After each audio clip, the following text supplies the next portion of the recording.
C'est la période des fêtes et il serait peut-être temps de réfléchir à vos repas de fin d'année. Saint-Nicolas, Noël, le Nouvel An, les réveillons.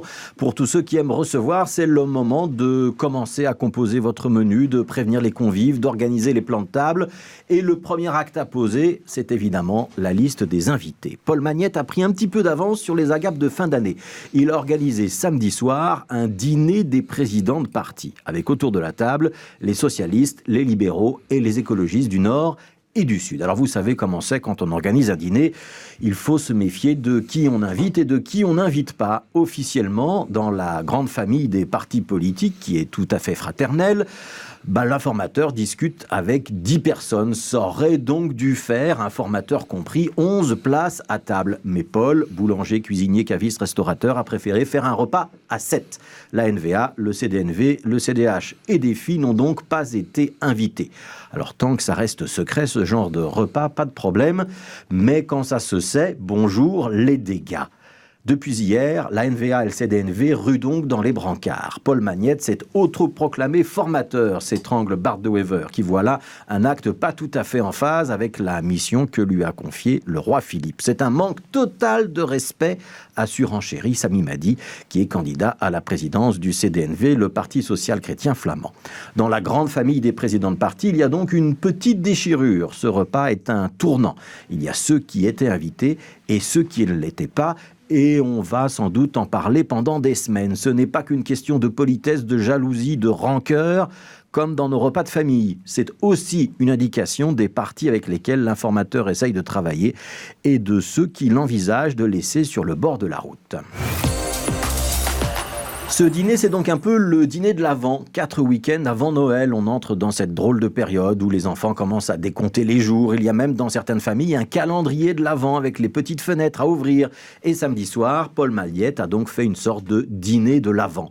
De l'avant-négociation, de l'avant-tractation, une réunion de l'avant-garde de la majorité qu'il essaye de mettre en place. Alors ce n'est pas encore le repas de Noël, bien sûr, on n'a pas encore sorti le foie gras ou les huîtres, mais on essaye de vérifier que les convives peuvent s'entendre, qu'ils ont suffisamment de sujets de conversation pour faire la fête tous ensemble un jour. Une sorte de répétition générale. Et on a laissé les râleurs sur le côté. On n'avait pas envie d'inviter le tonton Bart, par exemple. Pendant ce repas, on a choyé les libéraux, les francophones, parce qu'ils viennent de changer de président, mais surtout les flamands, parce que ce sont eux qui ont le plus à perdre dans un réveillon arc-en-ciel. L'Open VLD de Gwendoline Rutten est en gouvernement au niveau flamand avec la NVA et le CDNV. Et c'est difficile d'être une fois à table avec les uns et une fois à table avec les autres. Pour notre cuisinier en chef, il fallait donc démontrer que ce repas de Noël sera festif et pas si à gauche qu'on le dit. D'accord, il y aura plein de socialistes et d'écologistes autour de la table, mais non, on ne discutera pas de la retraite à 65 ans, on la laissera à 67. Et on ne discutera pas des voitures de société non plus, enfin on les verdira un petit peu, mais pas plus que ça. Il va falloir choyer les libéraux, leur démontrer que s'asseoir à cette table n'est pas infamant, que la chaise est confortable et qu'il y a dans l'assiette des recettes qui peuvent leur plaire aussi. Parce que du côté des râleurs, l'oncle Bart a déjà sorti l'artillerie lourde. Le VLD envisage de faire payer des milliards aux Flamands, de mettre sous pression l'emploi et les entreprises, d'ouvrir le robinet de l'immigration. Ce sont les déclarations de Bart de Wever hier soir. Et on a du mal à croire, surenchérit-il, que la base de l'Open VLD suivra cette folie qui ne représente qu'un flamand sur 3. Bref, l'oncle lance ses torpilles et on imagine la nièce, Gwendoline, qui se tortille pour les éviter.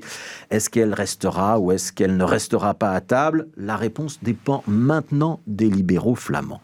S'il reste, un gouvernement sous le sapin est possible.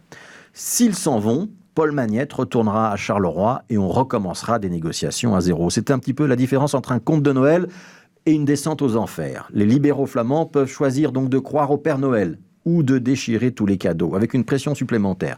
Il ne s'agit pas seulement d'assurer leur propre place au repas gouvernemental, mais peut-être bien de décider si la Belgique, tout entière, a droit ou pas à son Noël.